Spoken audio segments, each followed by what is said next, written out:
Namaste. This is Kamala Devi, and this is day 7 at Zegg.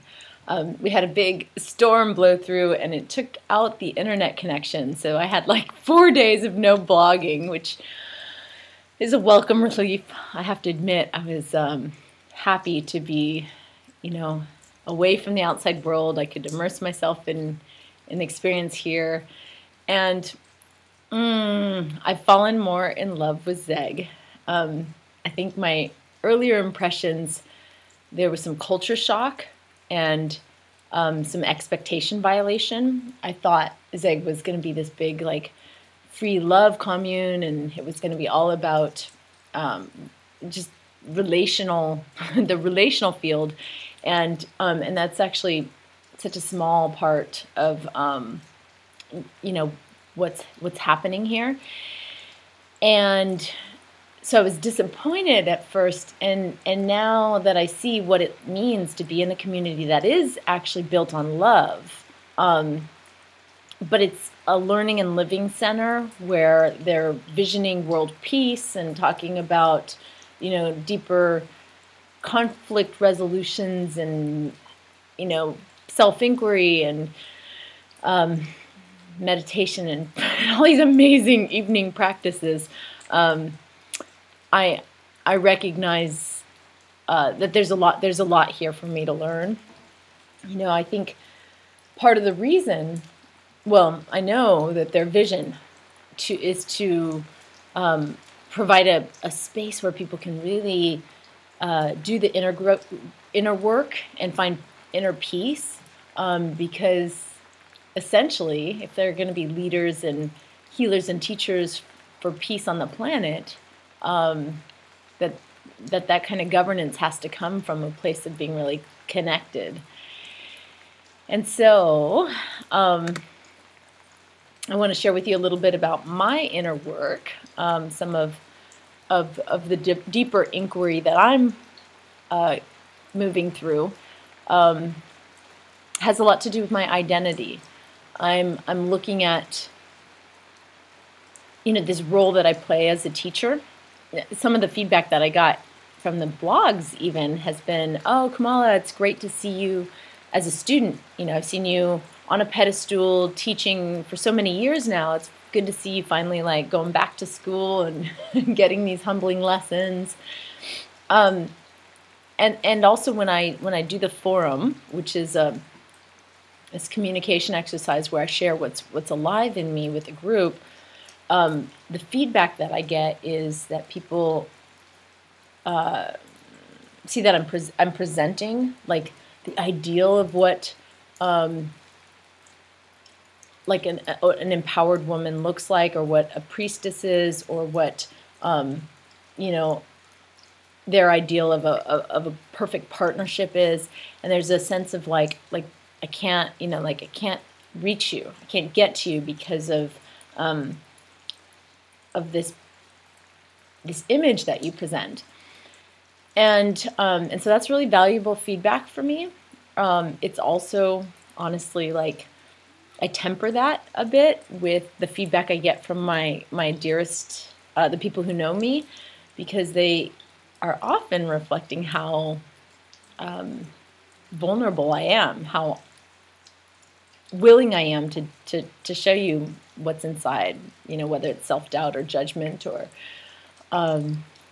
my own jealousy or whatever I'm going through. I consider it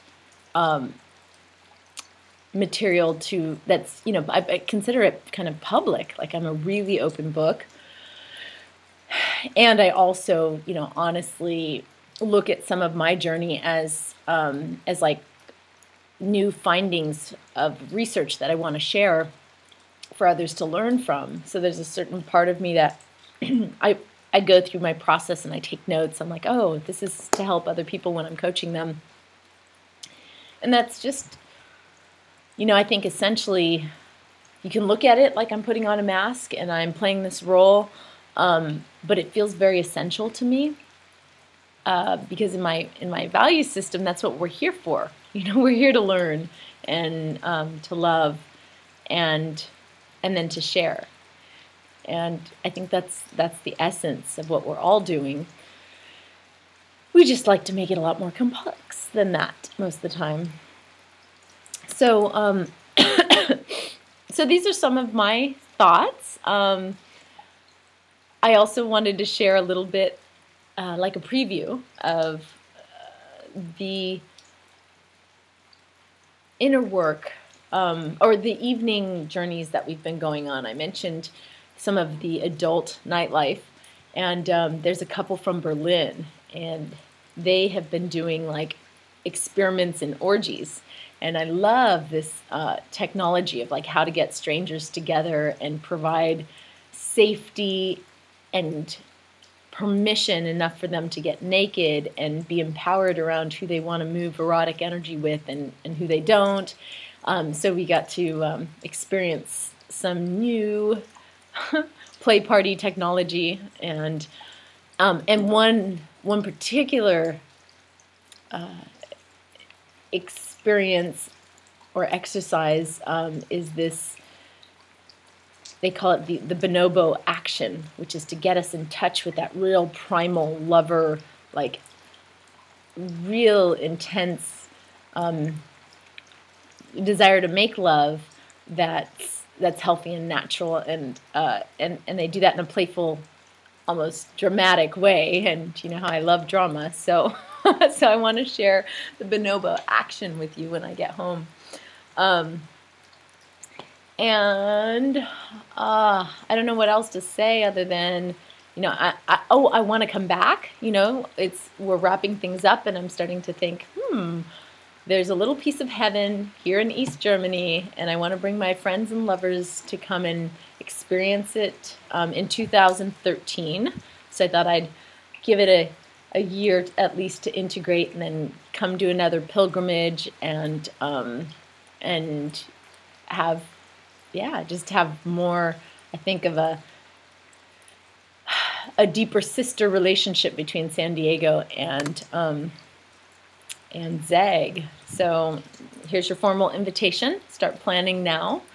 And I also, I'm certain that I want to bring Devin back. There's children here who I've seen. There's 30 kids here. There's 40 youth, like actual teenagers that are in this teenage program. That's awesome to watch. And then, of course, there's like 150 adults, and it's a really powerful place, a healthy place for children and kids to celebrate all aspects of life and not have, sexuality be cut off from their education. So just looking forward into the possible future and feeling really inspired. Like my t-shirt says, see? Okay, that was not planned, but I think that's all for today. Namaste.